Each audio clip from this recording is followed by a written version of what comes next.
Ladies and gentlemen. Let me begin by saying that we have had an excellent afternoon where we've had very frank and indeed very fruitful discussions with President Obama on a variety of issues of mutual interest, both to Kenya and the United States.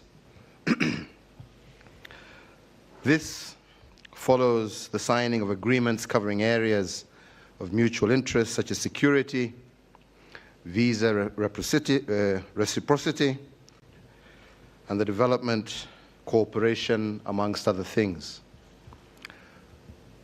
Our discussions affirm that Kenya and the United States share deep values and many areas of critical interest. And naturally, therefore, our peoples and governments speak the same language on many issues.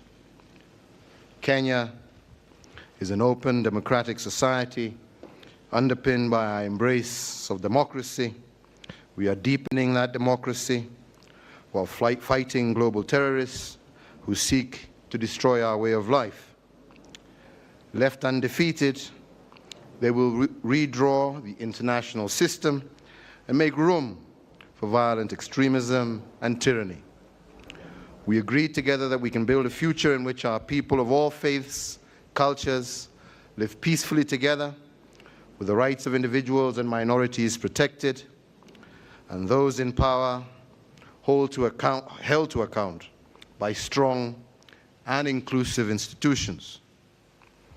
I also expressed to President Obama that without building shared prosperity, our vision of a secure Africa, and indeed a stable world, will remain a fragile dream. It is for this reason that Kenya, an increasingly dynamic country, is continuously opening new trade and investment frontiers across the world. I conveyed the hope that during his tenure in office, the United States would look to develop a strong strategic partnership with Africa, built on shared values and interests. I also expressed the hope that his visit will allow him and the people of the United States to gain an even deeper insight on Africa's challenges. And this will enable them to see these challenges as an expression of great opportunities that are available here. The United States is a country of entrepreneurs with a unique capacity to build transformative businesses, and I hope that these entrepreneurs and investors will recognize and act on the immense opportunities Kenya and Africa present. And in this regard, I also express my appreciation of his leadership in shepherding the renewal of AGOA. Beyond shared values, we are brothers and sisters, fellow travelers in the struggle for a better world for all. And we therefore need to upscale our partnerships in agriculture, infrastructure, and affordable energy. I also express my own commitment to ensuring that on our part we will continue to take the steps that provide the proper conditions for a vibrant ecosystem for investors and entrepreneurs. We agreed to continue to engage one another so that we can strengthen what is already a robust relationship. And indeed, I look forward to hosting President Obama later this evening, and indeed also seeing him at the sidelines of the United Nations General Assembly in September. President Obama, once again, on my own behalf, on behalf of my government and the people of Kenya, let me thank you for your support, as evidenced by the various agreements signed between our two governments, and indeed your willingness to engage Kenya in the true spirit of partnership. It's now my pleasure to introduce the President to make some brief remarks as well. Thank you.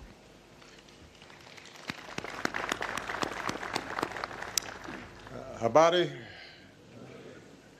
President Kenyatta, let me just reiterate what I said at the summit earlier to you and the people of Kenya. Thank you for the extraordinary welcome that you've given me and for the same kindness that you've shown me since my first visit to Kenya nearly 30 years ago.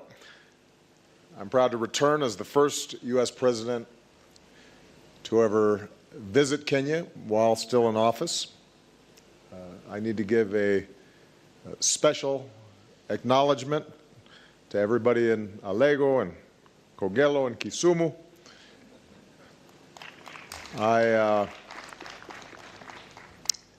I'm well aware, however, that the enthusiasm that we're seeing today from my visit is a reflection of something bigger, and that's the desire among the Kenyan people for a deeper partnership with America, and that's why I'm here. My work with President Kenyatta today has been rooted in our shared recognition that the interests of both our nations and the lives of both our peoples can be advanced if our countries deepen and expand our cooperation, and that's what we've agreed to today. First, I want to salute the Kenyan people for their hard-won progress in strengthening their democracy. Millions voted for the new constitution, one of the most progressive in Africa, with its strong protections for freedom of expression, assembly, and the press, and its emphasis on equality and against discrimination. The election 2 years ago was competitive and largely peaceful. Kenya has a determined, active, feisty press, as we see here today. And as I've said elsewhere, a free press helps make a nation stronger and more successful. And it makes us, leaders, more effective because it demands greater accountability. Kenya has a vibrant civil society, which is essential for any democracy. And I look forward to meeting tomorrow with representatives from civil society who stand up for the dignity and the rights of all Kenyans. Dignity begins, of course, with the ability to provide a decent life for our families. And today, President Kenyatta and I agreed to expand the economic partnerships between our peoples that can provide broad-based prosperity. We will extend student and business visas for up to 5 years for Kenyans traveling to the United States and for Americans traveling to Kenya. This will make it easier for university students to complete their studies and for businesses to make long-term plans. Our governments are also working to launch direct flights between Kenya and the United States as soon as possible.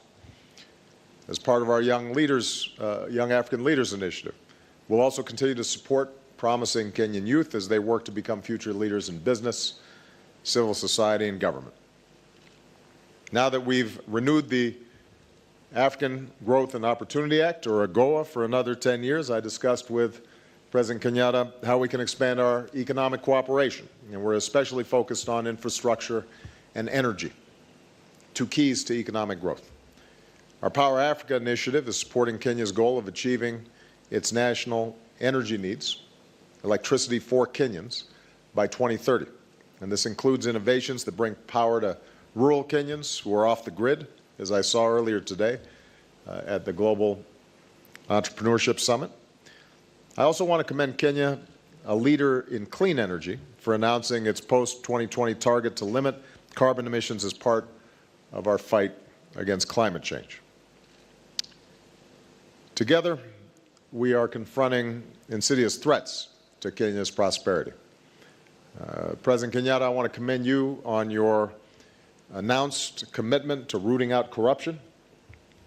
With the joint commitment we've agreed to today, the United States will offer advice and technical assistance to support Kenya as it takes additional steps to increase transparency and accountability and to strengthen institutions that fight corruption. So we're making important commitments, and now we need to work together to fulfill them. Because if Kenya can put in place the habits and institutions of good governance, it can help unleash even greater growth and investment and prosperity for the Kenyan people. And that'll be good for everybody.